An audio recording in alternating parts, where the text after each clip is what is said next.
How's it going, folks? Welcome back to another video. It's Keaton here, and in this one we're covering how to start a business in 2022. If you're new here, I have started multiple successful businesses. I currently run a coaching program as well as a marketing agency, and I've also failed on a lot of businesses. So I'll share a couple insights in here that I've learned from those failures. I always believe that the failures teach you way more than the successes because you know exactly what you did wrong, and it's a painful experience that you'll never forget. Anyways, with all of that said, let's dive into the video. We're going to split this video today into two parts. The first one is what you actually need to start your business, like from a strategy perspective, and then what you need to start it from a practical perspective, like registering your business entity and like getting a business bank account and those things. So first, let's start with the strategy because this is super important and a lot of people gloss over it. When you're starting a new business, you need two things. You need a market to sell something to, and then you need a product or service to actually sell them. And that's literally what a business is. At the end of the day, that's the simplest version of it. But there are a couple caveats to that, and one of them is that if your market doesn't want what you're selling them, it doesn't matter how great your marketing it is, how great your sales skills are, you need to sell something that people actually want, and everything is going to go so much easier. So a quick example to illustrate that, one of the businesses I run is a marketing agency, and we service orthodontists. So I help orthodontists all over the US and Canada get more patients through social media marketing. So you can see my market is orthodontists, and the service I'm providing for them is social media marketing. But before I went all in and invested a bunch of time and money into a business, I actually talked to a few orthodontists and made sure this is something that they were interested in. So the very first step to starting a business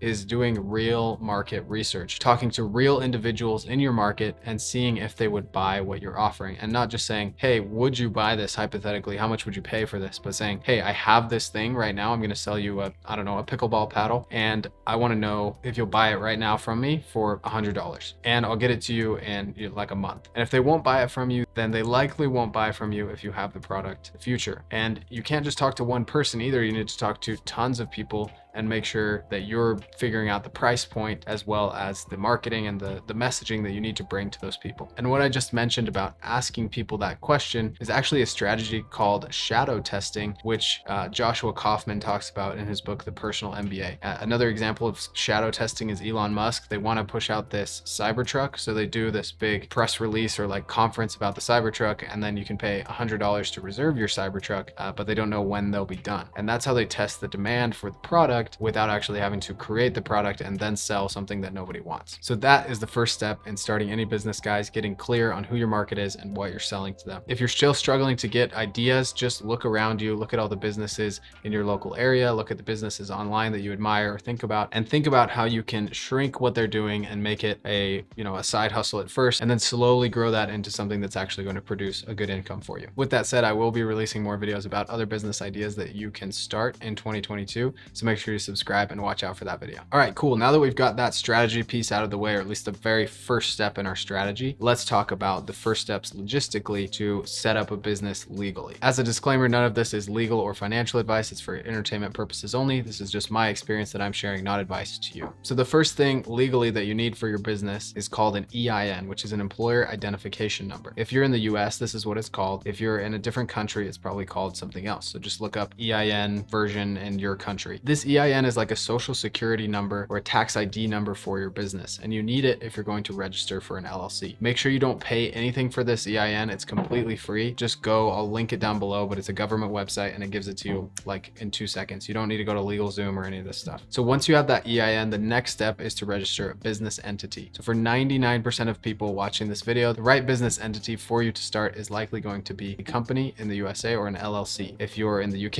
or in Canada or somewhere else, they've got, again, a version of this. It's basically a catch-all business that's really good if you're earning between like $0 and $60,000 a year at the start. If you make over $70,000 a year, then you can start filing taxes in the US as an S corporation, which will help you save on taxes a little bit, but that's not necessary at this point. Just go figure out how to register an LLC in your state. Again, it's not necessary to pay any third party to do this for you. Make sure that you're not paying like $500 to LegalZoom or another agency that's also going to charge you on top of the fee that your state is already charging you. So in Utah, where I'm from, I think the fee to register and renew an LLC each year is like $20 to $70 or something like that. I know in California, it's extremely high, like $800 a year, and I'm not sure what it's like in other countries. So make sure you look into that. But again, you do not need to pay anybody to set this up for you. It's very basic, especially if you're the only person in the company. If you're setting up a partnership, you can do that as well. You just need some articles of incorporation. You could pull a template offline and put some information in those partnership docs and then submit those to your state while you're filing your LLC. Obviously, don't form a partnership with anyone you don't trust, and make sure you read everything that's in that template. But if you just need something quick, that's a great option. You can always edit them later. Just make sure you trust the person you're getting into business with. Great. So once you have those two things, the EIN and the business entity or the LLC, then you can go to the bank and register for a business bank account. This is super important because if you don't have a business bank account, then all of your bookkeeping will be off. Like you'll be spending money from your personal account for your business and you won't be able to write off those expenses, which would be tax exempt. So you want to make sure you get this business bank account as soon as you start making sales or even before. In order to open a business bank account, you just need to go to any bank or local credit union and say, hey, I need a business account. Here's my EIN. Here's my LLC entity number or whatever it is, and here's the name of it. They'll sit you down with a banker and you'll get that set up. I highly recommend Chase. I'll put a link down below. Disclaimer, I do earn some money from them if you guys sign up with them, but I think it's like $300 that you earn when you sign up for business banking with Chase, which is pretty legit. So go check them out. They're awesome. Their online banking has been really good, and my bookkeeper loves them as well. All right, great. Once you've got that bank account set up, it's time to get a business credit card. This isn't absolutely necessary, but it's really nice to have because you can earn points on things you're buying for your business. So let's say you buy a laptop and it's $1,000 for your laptop and you get the American Express Blue cashback for businesses. You're going to get like, I don't know, $10 or $15 back from that. And that adds up over time and you can save, $1,000 a year or something on expenses, which is pretty nice. There are also special credit cards that earn you 2 or 3 or even 4 times points on certain categories. So for example, the Chase Inc. Business Preferred, I believe it is the one I have. And we earn really good points on ads that we buy on social media or on Google. So Facebook or Google ads, we earn extra points on those. So look into some of the options for credit cards that might be good for you based on what you're going to be spending a lot of money on. Just a disclaimer, it's usually Chase or American Express that have the best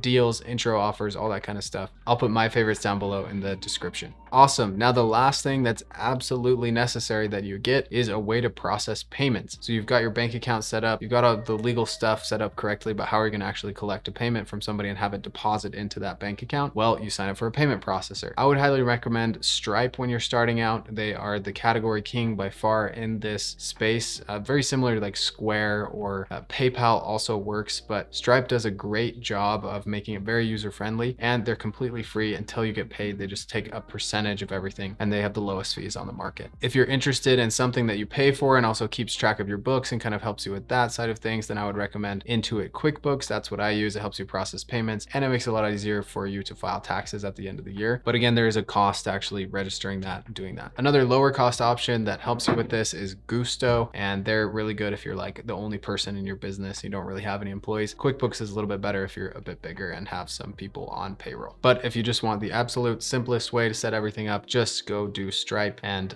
figure out how to connect that to your business bank account. It's pretty easy. Tons of tutorials online and they're very user-friendly. Great guys, so that's pretty much it when it comes to the practical side. There's 2 more things I want to mention though that are absolutely, I would definitely implement these if I was starting my business from scratch again. And the first one is fast internet, especially if you're working online, which most of you will be nowadays starting a business. The faster your internet is, the faster you'll be able to get everything done in a day, and it's worth paying extra, especially you can put it on that business credit card and write it off as an expense. And then lastly, I would highly recommend that you get a dedicated space to work. If you're starting from your home, or maybe you're like me and you're in college and you're starting something, I would go to the library in college, get a private study room so that I could work from that study room, because the internet was a lot faster and I was much more focused than just working from my dorm room. And when I was at my dorm room, I'd go to the kitchen really often, I'd get distracted super easily, and the internet was pretty slow. So something that I'd highly recommend is separate your work and living space as soon as you can when you're starting your business. Lastly, I want to talk about 2 mistakes that I made in the past that you don't have to make when it comes to starting your business because you're watching this video. And these are things you don't need to start. The first one is a website. You'll probably end up paying way too much for it, and you need a customer before you need a website. That is the only thing you need. So go find a customer and then use the money they pay you to create your website if you really feel like you need one. I would say after you get 3 customers, set up your website. And secondly, something that you don't need set up is systems. I have a friend who's trying to start a marketing agency right now, and he mentioned that he spent like 2 or 3 months getting all the systems set up, like everything's ready, so when a client comes on, it's super smooth. But he didn't really close any clients in those 2 to 3 months, and so it ended up being wasted time that he had put into putting those systems together. So again, you need to go to the market first, sell, and then figure out how to make things work on the back end. That's how you create a successful business, because you're not wasting any time doing things just in case they happen. Instead, you're doing them as they happen. This is something Tim Ferriss talks about a lot, which is just in case learning, which is basically all school, and just in time learning, which is learning things as you have to implement them. They stick a lot better and you waste less time this way. Guys, thanks so much for tuning into this video. I hope it was really helpful. I wish I had this video when I started, and I hope you enjoy it. If you're interested in business coaching,